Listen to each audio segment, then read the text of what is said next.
Okay, so you've been playing Stardew Valley for years now, and you have everything. You have 100 million gold, you have befriended the entire town, and turned an abandoned island into a thriving farmland that is producing millions of gold every single week. What now? Well, it is now time for the true endgame of Stardew Valley. All of this has just been preparation for the real endgame. It is time to get your glamour game up. That is right, the true endgame of Stardew Valley is Glamour, with hundreds of different clothing options, from hats, shoes, pants, and shirts. There are thousands of different glamour combinations, and since most of the outfits can be dyed, there may just be an endless supply of combinations. We are only being held back by our own creativity, so let me show you everything that you will need to get started on your grand glamour undertaking.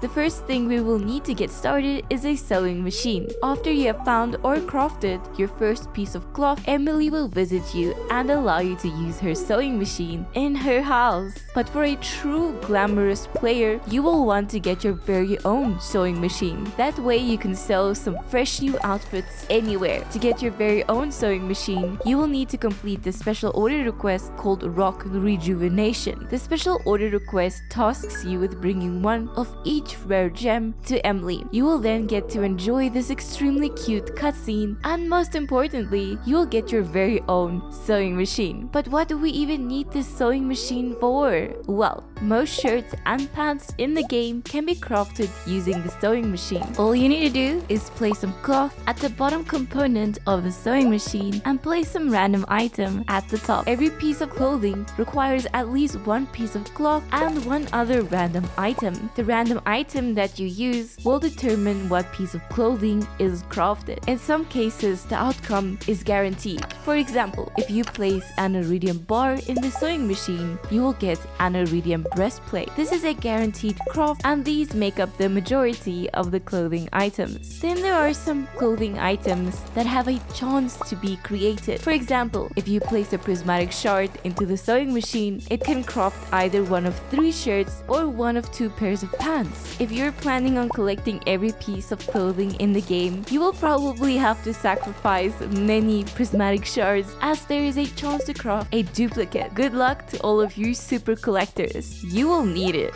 A vast majority of hats in the game can be crafted using the sewing machine, using a dinosaur egg to craft a dinosaur hat, or a warp totem to create a very creepy looking totem moss. However, there are still a ton of hats that need to be obtained by either purchasing them from the hat mouse or by being lucky in the skull cavern. Collecting every single hat in the game sounds like a real pain. Luckily for us, there is only one hat that is truly worth obtaining: the blobfish hat. Remember that hats can be placed on yourself, on your horse, on your children, on the alien rarecrow, and most importantly, on sea urchins inside of your fish tanks. This is strangely one of my favorite features in the game. Anyway, the sewing machine has a couple other very useful features that will seriously up your glamour by a ton. First, you can change the appearance of any pair of shoes by combining 2 pairs of shoes together. Place the pair with the look you like at the bottom and the pair with the stats you need at the top. The appearance of shoes isn't that noticeable, but when you're wearing those ugly purple dragon scale boots, it might be worth it to change them to look like those awesome Thundra boots, whilst keeping the high stats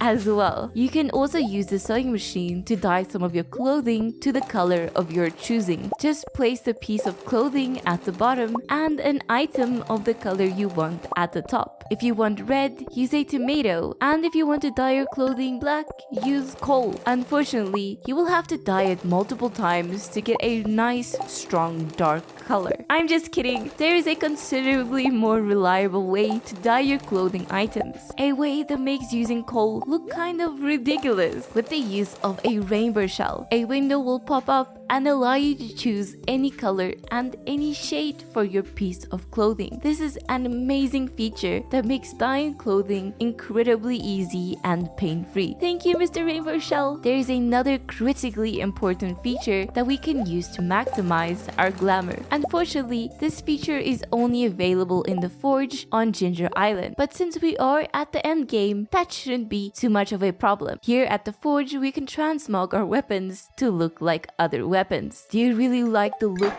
of the dwarf sword but love the damage potential of the infinity blade? No problem. Just place the weapon with the look you like at the bottom of the forge and place the sword with the stat you need at the top of the forge. And there you go. You will now have a weapon that looks great and does the damage that we need it to. This will only work with weapons of the same type, so you will be unable to make your infinity gavel look like an iridium needle. As you can see, we are absolutely spoiled with options in terms of glamour. So here are a few of my favorite outfits to get you started. However, if you are already glamorous, consider joining my Discord and sharing your outfits with our community. Alrighty, let's get started with a perfect outfit for the holiday season. The Santa outfit. This outfit is just perfect, but it's a little bit difficult to get. You will need to befriend 10 villagers with at least 5 hearts to be able to purchase this hat from the Hat Mouse. The shirt is crafted using a simple salmon berry, and you can craft these pants by dropping a cherry into the sewing machine and then dyeing them a nice red. And there you go, it's Santa! Are you looking for something a little bit more sophisticated? Good, because this outfit is sure to impress. This simple yet elegant top hat can be purchased at the casino, and the tuxedo can be obtained by using the rare disc artifact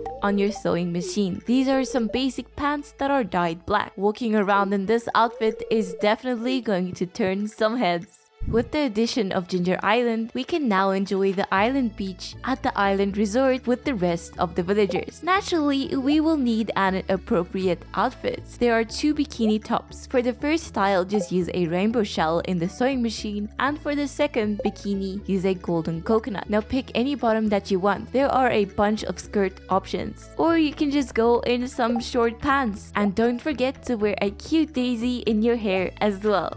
Okay, this one is great. Use some pink cake in your sewing machine to craft this amazingly cute shirt. Then use a fairy rose to craft this great pink dress. Purchase a pink bow from the dwarf on floor 5 in the volcano. And voila, you now have an awesome pink outfit. Probably one of my favorites. Want something different? This outfit uses some blue earmuffs that you can buy after attaining 5 hearts with 20 villagers, and some blue and black overalls crafted using a blackberry. It has an interesting vibe to it. For any role players, this might be a very important one. Combine a snail in a sewing machine to craft a raincoat. Now you can stay dry when it's raining outside. If I continue to show you outfits, we will be here forever. So instead, hit subscribe, like the video, join my Discord, and most importantly, I will see you in the next video.